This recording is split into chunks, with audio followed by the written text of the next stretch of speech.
Hi, everyone. I'm Nadeem, and I'm here to talk about adversary simulation in modern environments. Just a quick intro. I have been in offensive security since 2007. Currently lead NCC Group's technical practice in Melbourne. My areas of focus are adversary simulation, pen testing, and a lot of product security work. In my free time, I play some guitar and also like to play some CSGO. So what am I going to be talking about today? So I will go through traditional penetration testing and adversary simulation phases, how that translates to modern environments, and how modern environments adapt to those type of attack phases. I will also go through some blue team considerations, as well as how modern incident response looks like. So if you picked up a network security book in the early 2000s, you would see testing phases look something like this, or something like this. And then in 2011, Lockheed Martin came up with the cyber kill chain, which was a bit more organized. It mapped out TTPs and attack phases in a way that blue and red teams could organize themselves to conduct these exercises. And then following that, in 2013, MITRE came up with the attack framework. So this is pretty much the gold standard that we've been following for doing these type of exercises, and it's also being used by blue teams as well because it maps out all these phases quite well. Later in 2017, we got introduced to the unified kill chain, which is really an amalgamation of the MITRE attack framework and the cyber kill chain from Lockheed Martin. This one has around 18 phases. So what I want to emphasize today is attackers that are targeting modern environments typically don't need to use as many or most of these phases. Let's take a look at how typical Windows environments were being tested, right? So typically there's a phishing attack, and then you get an implant on your user's host. Your implants could be something like Cobalt Strike or Covenant or your very own custom implant. Following that, you run things like Responder, password spraying, you run Bloodhound, try to find out how AD looks like, groups, user information, all of that. You try things like curb roasting, airstrip roasting, and eventually you find a host where you can get local admin access to. You dump LSAS, you get creds, NTLM or plaintext hashes, and then you move around the network until you find a domain admin basically logged into a host, and you again extract the plaintext credential or the hash of that domain admin, and then you act on your objectives. Other things that I haven't mentioned probably are misconfigured servers that you can also compromise, and also Windows exploits. Now, if you look at modern environments, they're very different to your traditional Windows Active Directory environments, right? So the traditional way of having a couple of firewalls and then using those firewalls to segregate your internal network, that doesn't really work anymore. We're seeing a shift where even traditional companies are moving towards cloud-based services. And if you look at a modern tech company and with the stack that they have, it probably looks like this. So a lot of single sign-on apps. Let's take a look at modern endpoints, right? So there's not many Windows endpoints in these environments. They typically will run their operations using MacBooks, Chromebooks, or Linux hosts. And architecture. So this is something I want to talk about as well. So the earlier form of monolithic architecture has moved on. A lot of these new tech companies just use microservices. And they also rely heavily on serverless technology like AWS Lambda. And a lot of their apps live in containerized environments. So container orchestration using Kubernetes and AWS ECS. So what does a modern environment look like? So like I mentioned, a lot of third-party SaaS apps. You've got a fleet of non-Windows endpoints, a lot of microservices, serverless, containerization, and most users are given remote access to these apps as well, either through VPN or they've got SSO to sign into these apps. So remember how we sort of said, use different passwords for different services, and then everyone said, let's look at SSO because it's great. You got just the one login to access all these things. You've literally given attackers a master key, right? So if you compromise a single sign-on service, you have access to all these apps in third-party environments. Modern environments will also typically use a lot of 2FA. So these apps, these services, they all be using 2FA or MFA. So let's take a look at what those attack phases that we saw previously with the kill chain actually translates to in these environments. There's only a few. So there's phishing. Obviously, this will be 2FA or MFA-based phishing. And then you've got initial access. Sometimes just the initial access will be enough for you to gain access to your objectives, because you might land on an admin or a power user's machine, and they might have access to the objective that you're looking for. Persistence. So persistence would usually mean something that can survive a password reset or a session that you've lost during your phishing campaign. And let's say you don't get access to your objectives during these phases, then obviously you need to hunt for more secrets. Hunt for more secrets, hunt for more access, and then you keep doing that until you trigger detection by the blue team.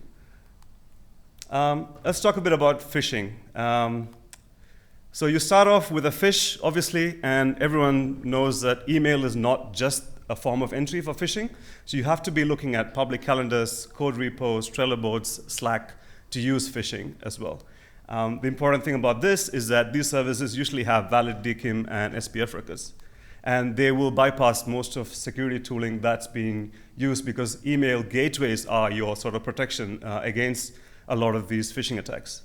2FA, MFA is pretty much broken at this point of time, because the second factor is also sent along with the password. That's because we don't see a lot of universal two-factor tokens like YubiKeys being used commonly. And WebAuthn is still not being used a lot in most of the services that we talk about. I'll go through a few of the common phishing tooling that's being used, especially to target 2FA and MFA access. EvilGene X2, Modlishka, CredSniper, these are great tools. They all work in the same way. So they act as a reverse proxy. So you phish a user, the user's session and creds are collected through the proxy. So it basically sits between the phishing site and your services. And this tool will basically just start collecting all your session credentials and impersonate that user. Now, the tool that I'm most excited to talk about today is something called Murena and NecroBrowser. So if you've not heard of these tools before, it's a good time to actually look at this. Murena was developed by Anti-Snatcher and Ope. So Anti-Snatcher is well known in the community. He was a co-founder of the Beef Project. He's written Browser Hackers Handbook. And Ope actually works for NCC Group. He has also contributed a lot to the BetterCap project. So two great guys, and the tool is amazing. It does a lot of your automated post-phishing scenarios for you. So how does it work? So similarly to the other tools that I mentioned, like EvilGene X and CredSniper, you've got a transparent proxy in Murena. Murena will act as a proxy, and then once you've compromised the user, it will send out the web session that you have to NecroBrowser, which is a Chrome instance, really. It can spawn multiple Chrome instances, and it's based off Puppeteer. So Puppeteer is like your Selenium. So it can automate the browser to do actions on your behalf.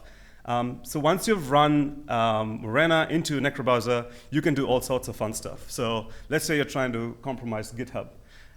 You can have NecroBrowser automatically download all the master repos of that Git. You can have your attackers SSH key backdoored. You can also take screenshots of all the Git pages. Another interesting scenario is O365, where you can get NecroBrowser to automatically scan all of Outlook, searching for passwords and plain text credentials, and dump it off. You can also look at SharePoint, OneDrive for files that are sensitive as well, and automatically download those. So it's a great tool. So if you get the time, check it out. I'll put a link to the tool at the end of the talk. So let's talk a bit about initial access. So like I mentioned, you do the phish, and then you land on one of these SSO services, right? So you've got OneLogin, Okta, O365, G Suite, and that will give you access to email and files typically. So you can, again, you start searching for creds in the user's Outlook and also across files. But you're also given access to all these SSO tiles. So not sure if a lot of you use Okta, but if you log into Okta, you see a whole bunch of tiles, and it covers everything from your internal Git to Confluence pages, and these are all great places to start searching for your objectives, right? So data or customer data, product security data, or whatever it is that you designed in your adversary simulation phase. And so yeah, so even without getting a single implant or compromising a host, you've actually been able to act on your objectives. So how do we get persistence when we don't have a C2, we don't have an implant, right? If you look at G apps, for example, G apps will give you access to a whole bunch of apps, as well as the option to create API keys. So when you've got API keys, they are long-lived and they can be used for persistence. The same with OAuth tokens as well. So you generate OAuth tokens, they will last for a long time. The other option would be to backdoor your cloud provider. So most of these companies will have either AWS or Azure or GCP. So for AWS, for example, you could add in an administrative user. If the user you landed on has IAM privileges that you can abuse, maybe you can use IAM roles to add that user to the admin account as well. 2FA backup codes are also a great way to maintain persistence. And another interesting one is mail forwarding and mail filters. So you, as an attacker, you set up mail forwarding and filters so that every password reset, every alert sent by IT or your blue team gets automatically sent to you. And the last one I do want to talk about is VPN. So with COVID, everyone's been working from home. You've been using your VPN to access the same as all the tech companies out there. Typically, it's something like Cisco AnyConnect, so you have username and password and your MFA token. But like I mentioned before, if you've compromised the user's MFA during your phish, you can obviously add a token to that and use that to hop onto the VPN. So once you are in this sort of form of an environment, the VPN is really the C2. You don't actually need to have another endpoint because you can actually directly attack these services. Let's talk a bit about additional access. So let's say you haven't got your objectives, you want to start looking for other secrets. In any enterprise that's quite modern, you will manage your secrets using HashiCorp Vault usually. You might also find up credentials ending up in Slack histories or GitHub repos. Another place to be looking for secrets is Confluence pages, Jira, SharePoint. These are all great places to be looking for secrets. And once you've got secrets, again, you try to access more services. Another thing I want to talk about is CI/CD pipelines. So every modern tech company will have a CI/CD pipeline because they're constantly pushing code into prod. And this is a great attack path because you get a direct path to production. There's often misconfiguration in CI/CD hosts themselves. So look at Jenkins script consoles, for example. That's been abused quite a bit to gain access to that particular host. And again, looking at secrets. So secrets that you found earlier could be used now to actually gain access to these build and deploy hosts. Another interesting test that you could do is also try to deploy some malicious code. So you push a commit and see how far that gets you. Does it get you into test, staging, prod? These are all good tests to find out, and also to check with your blue team to see if they are picking up on it. Let's take a look at some blue team considerations, right? So for phishing, authentication attempt correlation.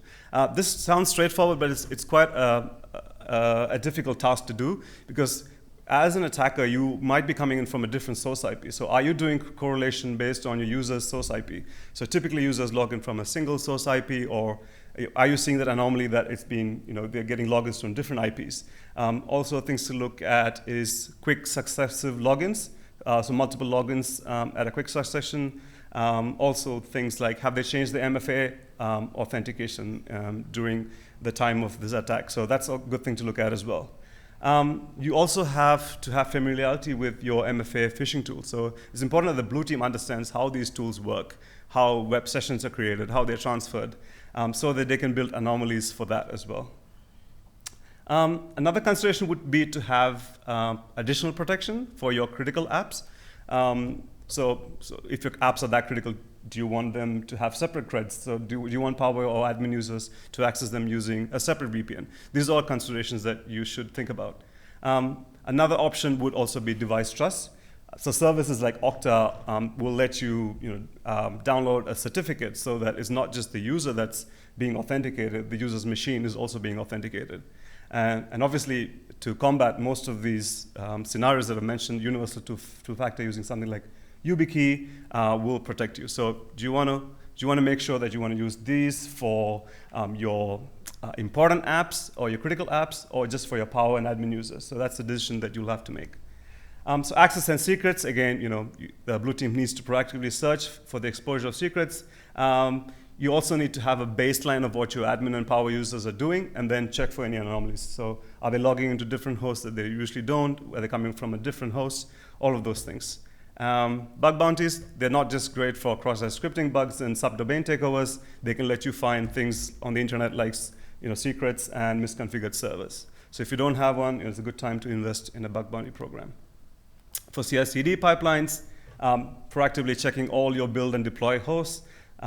Work with product security to build playbooks and processes so that you have these ready to go. So if you have a playbook, you can run the playbook with your blue team and see if any of these are getting compromised. So you push some code in, see if it's getting picked up.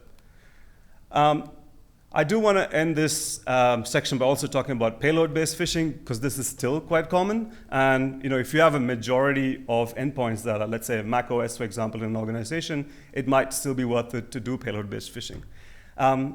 So what does that look like? So you've got signed and notarized app, or a macro with MS Office enabled, a GMD file with a shell script.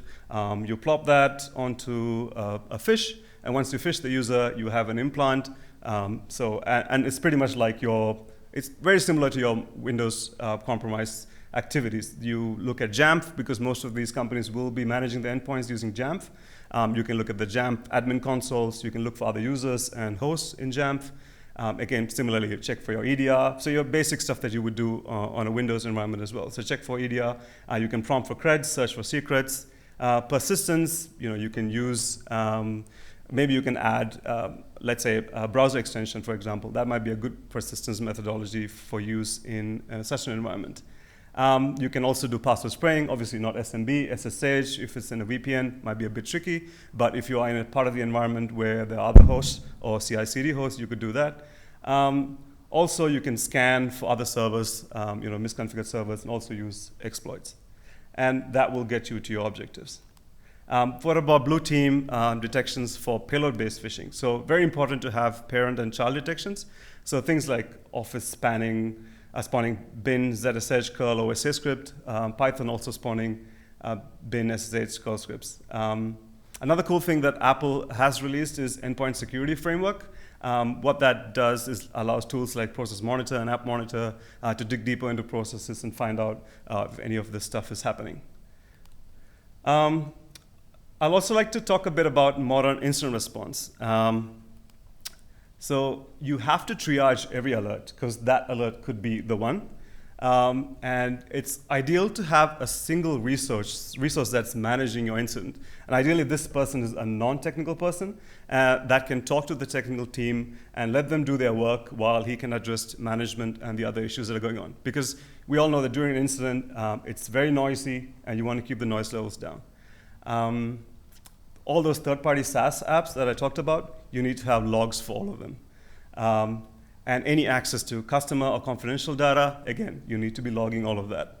And log retention, right? So 3 months of logs is good, 6 months even better. The more you can keep onto it, the better you will do at an incident. Also, there is a human element involved when there is an incident, right? So you have to interview the affected users appropriately. You have to show empathy, find out what happened with the user, and try to go back from that incident. And also, I know this might sound really bad, but make the most of an incident, right? So this could be a time that you can look at your processes and say, well, we haven't done something well. Or you can look at thinking about budgeting, right? If you don't have enough budget, you don't have enough resources, it might be a good time to talk to management and get that budget and resourcing. And so to summarize, we have to, for these modern environments, we have to break away from the older paradigm of attack phases. 2FA and MFA phishing is very mainstream. You don't actually need any exploits or implants when the trust of a user can be abused. Payload-based phishing, like I mentioned, is still very popular and effective. And when you think about critical apps, customer data, you want to make sure that you have to be thinking about, should we be using separate creds, a separate VPN? Should we be giving that to admin or power users? Should we be thinking about using universal two-factor for just admin users? These are all things that you need to be starting to think about. And also technologies like trusted devices are great. And again, robust logging, that's the key to detection and response. And yeah, so I just want to leave you with a quote by Bruce Schneier: amateurs hack systems, professionals hack people. And that QR code there will get you all the links for the tools. Thank you.